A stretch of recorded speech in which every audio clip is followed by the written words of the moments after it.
ज्येष्ठ गायिका आशा भोसलेंना मुंबई पोलिसांची मानवंदना। आईला शेवटचा निरोप देताना मुलाला आणि नातीला अश्रू अनावर।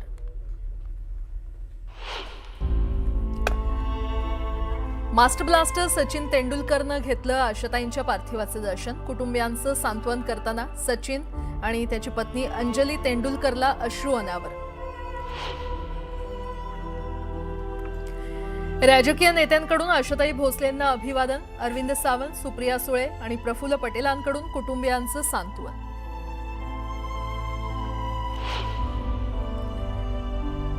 ज्येष्ठ गायिका आशा भोसलेंच्या दर्शनासाठी कलाकारांची रीघ। रितेश देशमुख, तब्बू, आशा पारेख यांच्याकडून अभिवादन।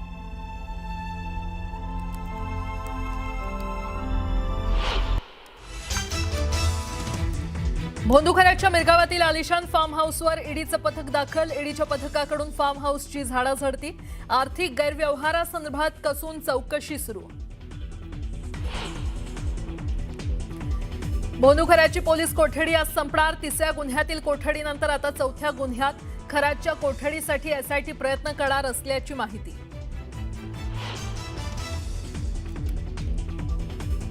रुपाली चाकणकरांची बहीण प्रतिभा चाकणकरांची शिर्डी पोलीस ठाण्यात चौकशी। समता पतसंस्थेतील खात्यातील व्यवहार प्रकरणी चौकशी।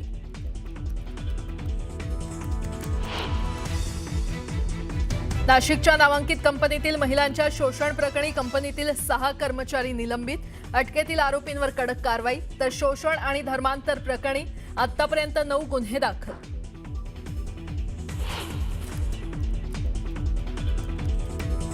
येवल्यात कांदा उत्पादक शेतकरी आक्रमक। संतप्त शेतकऱ्यांनी येवला नांदगाव मार्ग रोखला। कांद्याला 1,500 अनुदान देण्याची मागणी।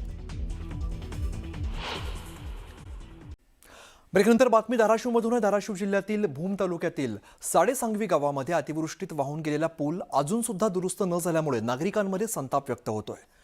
गेल्या वर्षी 14 ऑक्टोबरला महापुरानंतर पालकमंत्री प्रताप सरनाईक तात्काळ कामाचं त्यांनी आश्वासन दिलं होतं। मात्र 6 महिने उलटून देखील पूल आणि रस्त्याची अवस्था जैसे थे आहे। राज्य सरकारने जाहीर केलेली मदत आणि आश्वासन हवेतच विरल्याचा आरोप स्थानिकांकडून केला जातोय।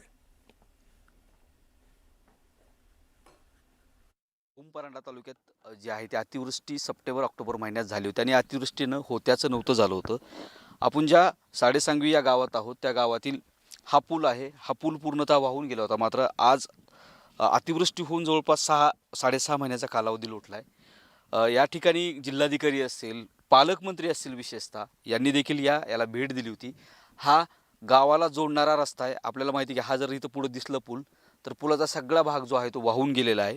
आणि यानंतर प्रशासकीय पातळीवर, राजकीय पातळीवर विशेषतः मुख्यमंत्र्यांनी मोठं पॅकेज जे आहे ते 31,000 कोटीचं पॅकेज यासाठी जाहीर केलं होतं। मात्र 6 महिन्यानंतरची वस्तुस्थिती जर बघितली तर जशाच तशी आहे। ही ना पूल जोडले गेलेत ना रस्ते जोडले गेलेले आहेत। ही पुलाची साडेसांगवीची अवस्था जर बघितली तर अद्यापपर्यंत पूल झालेला नाही आहे। प्रशासनानं मोठ्या या गाव पातळीवरती सगळ्या प्रशासन या गावात आलं होतं, आश्वासन दिलं होतं। विशेषतः पालकमंत्री आले होते प्रताप सरनाईक, त्यांनी दिलं होतं।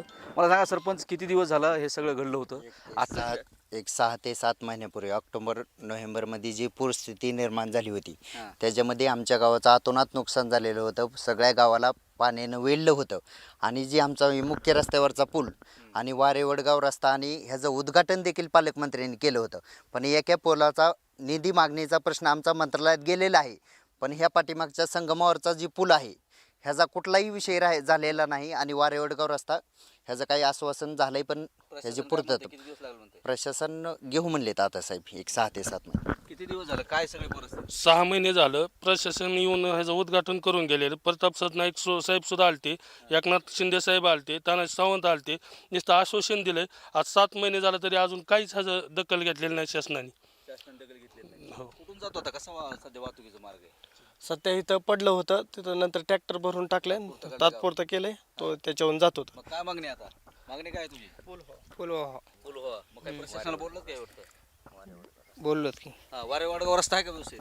नाही का? ही सगळी जर बघितलं तर ही वस्तुस्थिती दाखवण्याचा एक प्रयत्न आहे की मोठ्या प्रमाणात राज्य सरकारनं आणि प्रशासनानं जी आश्वासनं दिली होती, 31,000 कोटीचं पॅकेज दिलं होतं। मात्र 6 महिन्यानंतरची जर वस्तुस्थिती बघितली तर ह्या पुलाची परिस्थिती बघून आपल्याला खरंच हे शासनाचं आश्वासन किंवा शासनाची मदत ही हवेतच विरली काय असा प्रश्न या निमित्तानं उपस्थित होतो आहे। सागर जाधवसह बालाजी निरफळ, न्यूज 18 मराठी, भूम, वारे वडगाव.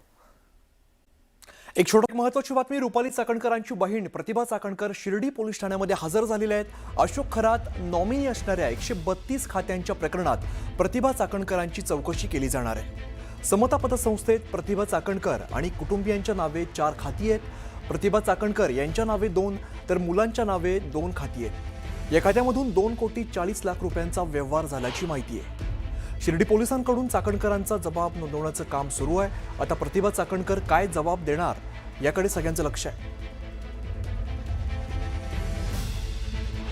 बोंधू अशोक खरात याच्यावरती शिर्डी पोलीस स्टेशनला सावकारी आणि शेतकऱ्याची फसवणुकीचा गुन्हा दाखल आहे. या गुन्ह्यामध्ये तपास करताना शिर्डी पोलिसांना अनेक धक्कादायक बाबी समोर आल्या, ज्यामध्ये समता पतसंस्थेमध्ये अनेकांच्या नावे उघडलेली जी खाते आहे याच्यावरनं कोट्यावधीचे व्यवहार केले गेले, ज्यामध्ये प्रतिभा चाकणकर यांचं देखील नाव आहे. आतापर्यंत 33 जणांची चौकशी झाली होती. आता प्रतिभा चाकणकर या देखील आता चौकशीच्या साठी हजर झालेल्या आहेत. त्यात मी शिर्डी पोलीस स्टेशनमध्ये आहे. आपण जर बघितलं तर पोलीस ठाण्यामध्ये आता यांची चौकशी सुरू आहे. आपण जी ही समोरची रूम बघतो आहे, यामध्येच आता त्यांची चौकशी, त्यांचे जबाब नोंदवून घेण्याचं काम जे आहे ते शिर्डी पोलिसांकडनं करण्यात येत आहे. समता पतसंस्थेमध्ये रुपाली चाकणकर यांच्या भगिनी प्रतिभा चाकणकर आणि त्यांचा मुलगा तन्मय याच्या नावे 4 खाते आहेत, ज्यावरनं 2,40,00,000 रुपयांची जी देवाणघेवाण आहे ती करण्यात आलेली आहे. त्यामुळं या खात्यावरती जी रक्कम काढली किंवा ठेवली गेली ही त्यांनीच ठेवली का, याबद्दलचा जबाब जो आहे तो यांच्याकडनं नोंदवला जातोय. आतापर्यंत 33 जणांची चौकशी झाली, ज्यामध्ये 33 जणांनी सांगितलंय की आम्ही हे खाती उघडली नव्हती, त्याचबरोबर आम्ही ती सह्या आमच्या नाहीत. त्यामुळं अशोक खरात यानं ही खाती उघडल्याचं आतापर्यंत तरी स्पष्ट होतंय. आता रुपाली चाकणकर काय जबाब देतात हे पाहणं महत्त्वाचं ठरणार आहे. हरीश दिमोटे, न्यूज 18 मराठी, शिर्डी, अहिल्यानगर. खेड तालुक्यामध्ये राक्षवाडी आणि मावळ तालुक्यातील उर्से या ठिकाणी अन्न आणि औषध प्रशासनाने मोठी कारवाई करत भेसळयुक्त मँगो पल्पचा साठा जप्त केलाय. या कारवाईमध्ये तब्बल 32,000 किलो मँगो पल्प, सुमारे 2.5 लाख रुपयांचा मुद्देमाल जप्त करण्यात आलाय. तपासात साखरेच्या ऐवजी भेसळयुक्त पदार्थ, दूध आणि केमिकलयुक्त रंगांचा वापर होत असल्याचं उघड झालं आणि या पल्पमुळे नागरिकांच्या आरोग्याला धोका निर्माण झालेला असून प्रशासनाने पुढील तपास सुरू केलाय. आमचे प्रतिनिधी सचिन तोडकर आपल्याला अधिकची माहिती देतात. सचिन, धक्कादायक बातमी म्हणावी लागेल, कारण मोठ्या प्रमाणामध्ये भेसळयुक्त मँगो पल्पचा साठा जप्त केलाय. खरं तर ही एकदम अशी धक्कादायक अशी बातमी आहे आणि सर्वसामान्यांच्या आरोग्याशी खेळण्याचा हा प्रकार आहे.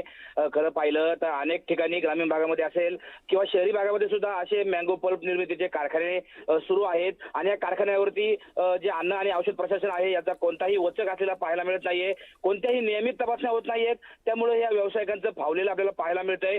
जास्त नफा मिळवण्याच्या दृष्टिकोनातनं आंब्याचा कमी वापर आणि बाकी केमिकलचा जास्त वापर करून अशा प्रकारे हे भेसळयुक्त आंबरस तयार केला जातो आणि तो अगदी कमी रेटला विकला जातो. आणि ह्या कमी रेटचे जे आंबरस आहेत हे शक्यतो हॉटेल्स असतील, मंगल कार्यालय असतील, अशा ठिकाणी जिथे बल्क फूड तयार केलं जातं, जास्त लोकांचं जेवण तयार केलं जातं, अशा व्यावसायिकांना हा निकृष्ट दर्जाचा जो आंबरस आहे हा पुरवला जातो. खरं तर हे प्रकार रोखणं गरजेचं आहे. नागरिकांच्या ज्या आरोग्याच्या दृष्टिकोनातनं अन्न आणि औषध प्रशासन आहे, या अन्न आणि औषध प्रशासनाने या कारवाईची व्यापकता वाढवणं गरजेचं आहे. जास्तीत जास्त जे प्रक्रिया उद्योग आहेत त्या प्रक्रिया उद्योगांवरती अन्न आणि औषध प्रशासनाने अशा धाडी टाकणं गरजेचं आहे. स्टुडिओ. बरं सचिन, धन्यवाद या माहितीसाठी.